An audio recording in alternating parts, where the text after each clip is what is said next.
The Elite series of games has been in existence for a number of years, first appearing in 1984 on various computer systems. Its open-ended game model and graphics made it one of the first true space simulators. In 1993, Frontier Elite 2 was created and was followed up with Frontier First Encounters in 1995. After 1995, fans of the Elite series were wanting another follow-up game to such a successful series of games. By this time, however, the space simulator genre had grown stale and financiers were few and far between. Frontier Development, the original makers of this game, decided to turn to the fans of the game to fund development efforts, and in 2012, a Kickstarter project was begun. In December of 2014, Elite Dangerous was released to the public on PC. The first expansion, entitled Elite Dangerous Horizons, was released on December 15, 2015. Now that I've given you a brief history of the series of these games, my goal is to show you some of the gameplay and different scenarios that you can go into. There are various training missions that you can undertake. There's training videos that you can watch, which will aid you in playing this game quicker. And there's 4 game types: open play, private group, solo play, and the first that I'll briefly cover is CQC Championship Arena.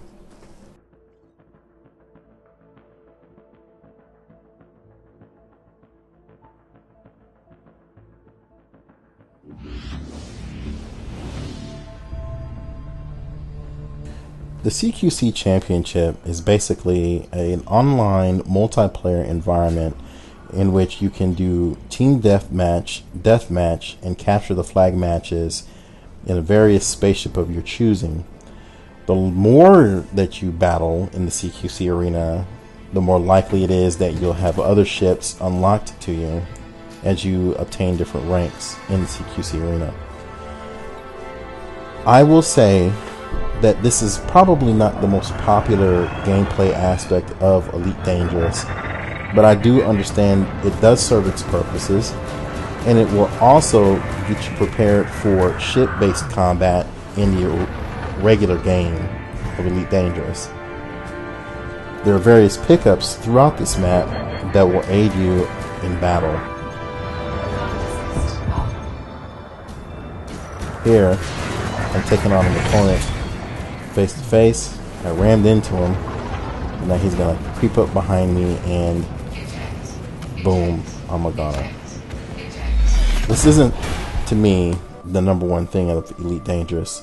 The number one thing of Elite Dangerous is its different other gameplay modes, such as private, solo, and online open play. In any of those 3 scenarios, you can go out and do various things in this game, such as pirate.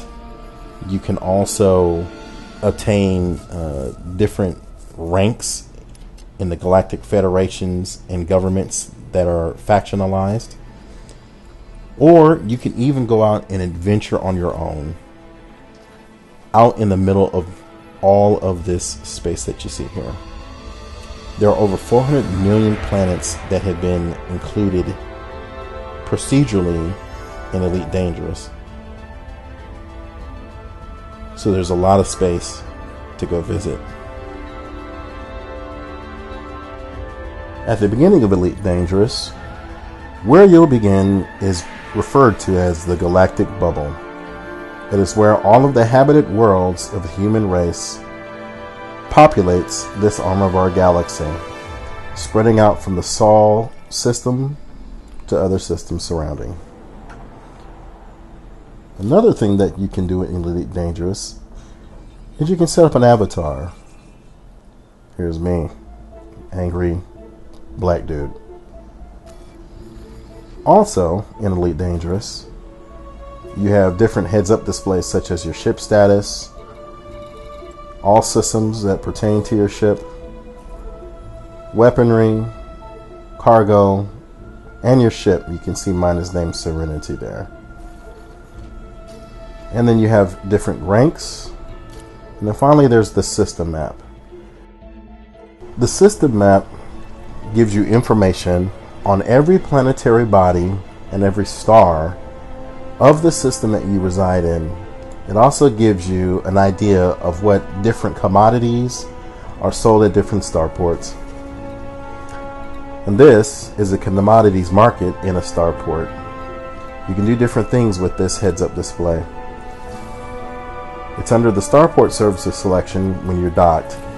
You can outfit your ship with different weaponry or utilities. You can take on different missions. Incoming mission critical message. As you can hear, I've taken on a mission to go scan a planet. There's a heads-up display for messages. And now what I'm going to do is I'm going to launch out from this particular station.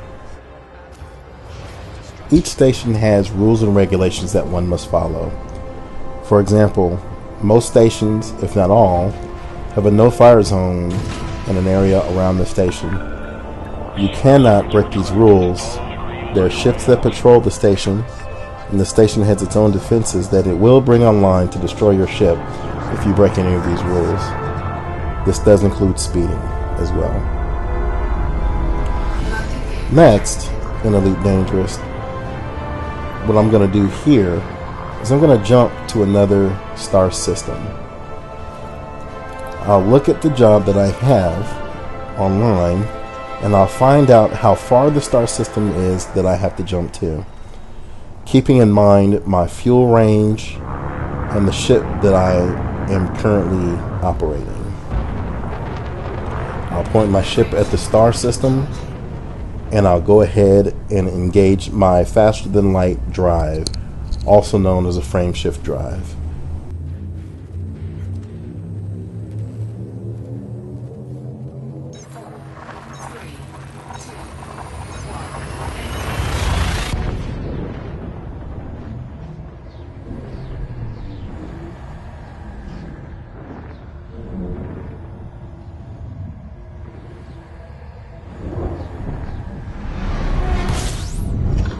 And now I've arrived in a different star system. So on this particular mission, to scan the planetary body, I need to travel to one of the more outer reaching bodies of this particular star system. The lines that you see on the screen there are orbit lines and lines that indicate a celestial body's sphere of influence. The sphere of influence in this particular game is indicated by a blue circular line around the body. This area is when the mass of a celestial body begins to influence the speed and velocity of your starship. You'll have to keep this in mind, however, because planets that you can land on have these lines around them, as do stars, black holes, neutron stars, and white dwarfs. So if you get inside that line, you'll need to be careful. You can't escape a black hole. You may be able to escape a neutron star or a white dwarf. But if you're too close, then you're toast. Yeah, I made a run. I'll keep scanning the area, and you'll see that I have to get to this building in this particular search zone that is in my heads-up display. As I get closer to the planet, I'll have to be mindful of my speed, as I don't want to crash into the side of the planet with my starship.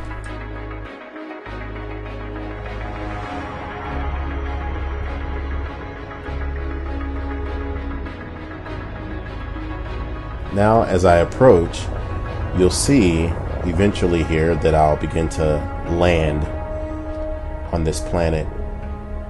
There's the outpost that I'll need to land at, and I'm gonna come to a very short and smooth landing.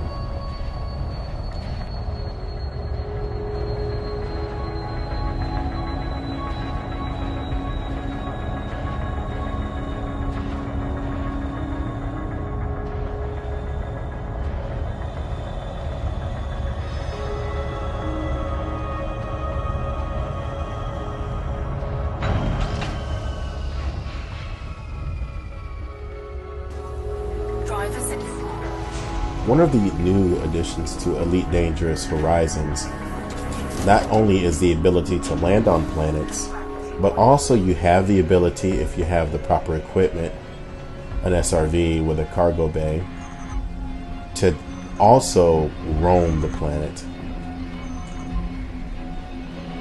Here I am, rolling up to the objective to fulfill the mission of scanning the data node at this particular outpost. That's what I'm going to do here.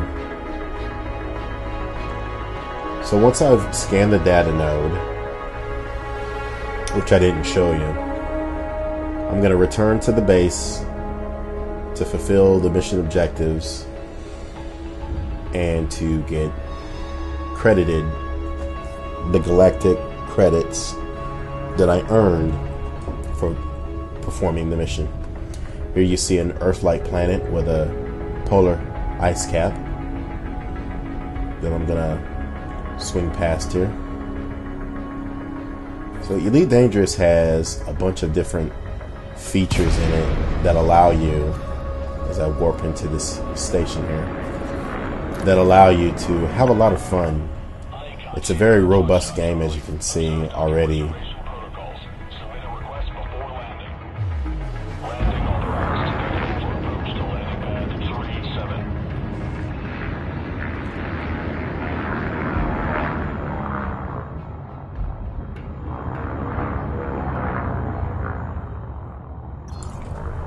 The visuals on this game are spectacular.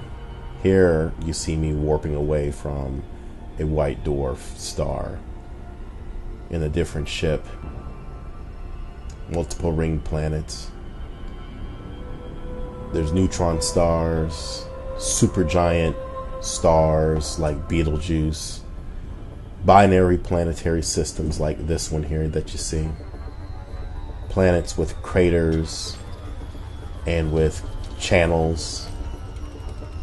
A lot of fun in this game.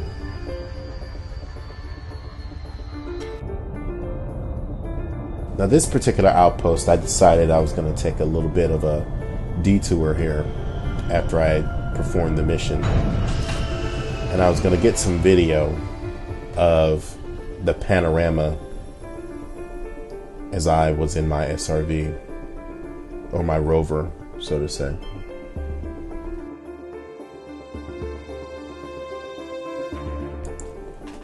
This is where the game stands out. If you look at all of the detail and the care that Frontier Development has taken and put into the visuals of this game. As I look out into the vastness of space in this picture, even though it's a game, it's awe-inspiring to imagine this. One of the other things that you can do in Elite Dangerous, as stated before, is you can also establish your own trade routes in this game. If you don't want to fight, if you don't want to worry about exploring and exploration, then you can sell goods like a trucker almost in Elite Dangerous. You have to be wary though, because as you sell and carry goods, you become a target for pirates who are just looking to destroy your ship and steal your cargo.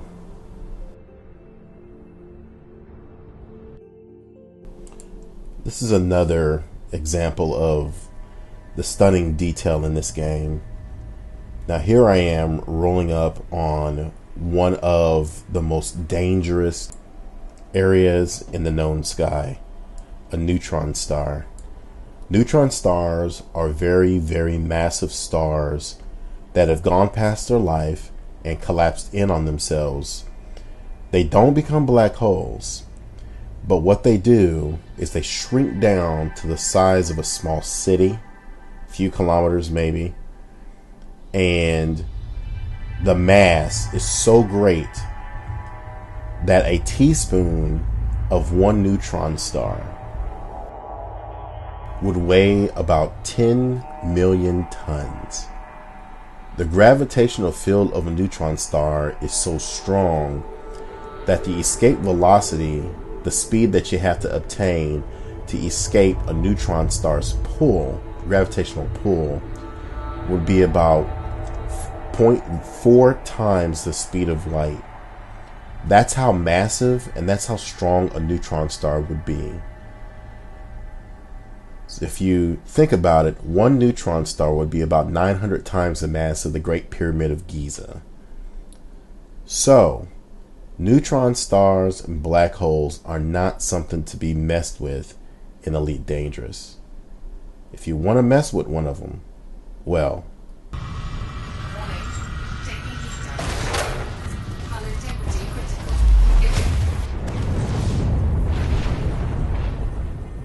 then you need to buy another ship. And let me tell you, it really sucks to buy a ship and you've spent a ton of money on it. So before you get out there adventuring, make sure you've got the money saved up. So I've talked about a lot of different features, but then there's the space combat.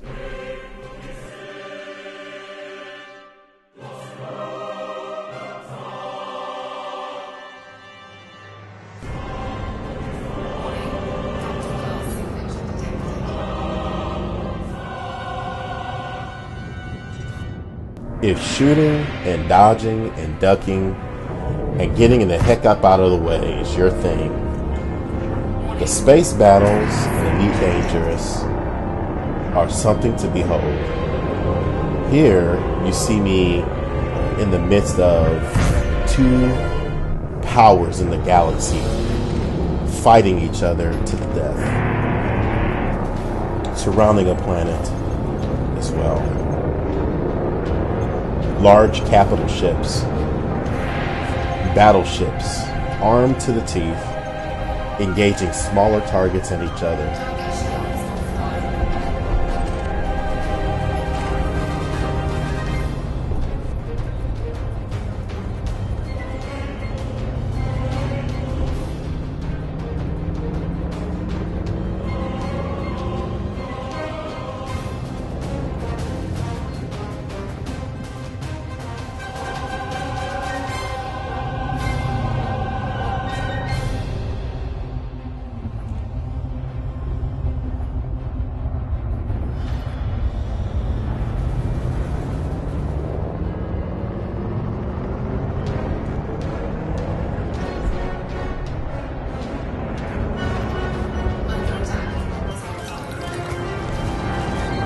Here, I'm being engaged by one of the system defense vessels in a skirmish battle. Slightly outgunned, I try to use my wits to outmaneuver this pilot. Don't get it twisted, the system's AI in this game is very formidable. I did get the best of this particular ship though.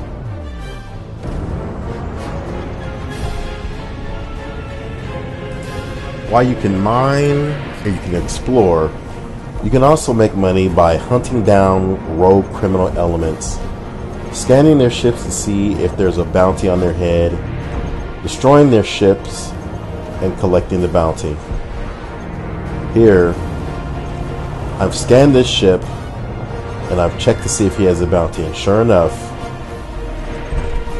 he's got a bounty.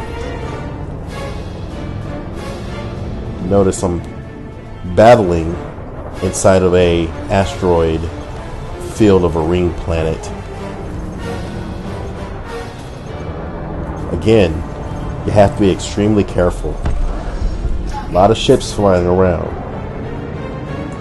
And if you're not careful and you accidentally clip another ship, well, let's just say that the feds don't take too kindly to people shooting at their ships. They will destroy you. So Elite Dangerous is a game that once again brings a lot to the table.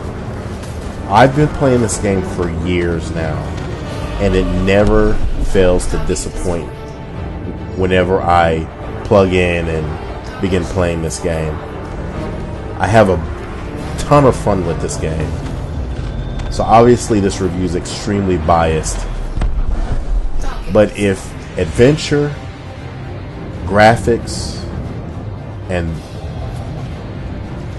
just overall exploration of space interests you, and it floats your boat, then this is again the game for you. You have to have tons of time, however, to devote to this game, to learn and to grind.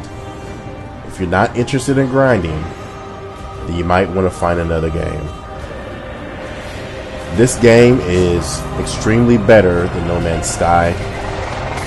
And again, being biased, I have to say it's much better than Star Citizen.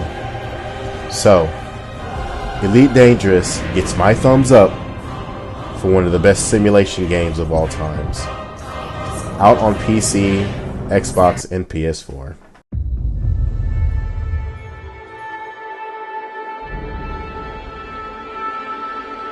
A million ways to play, so I hope to see you out there.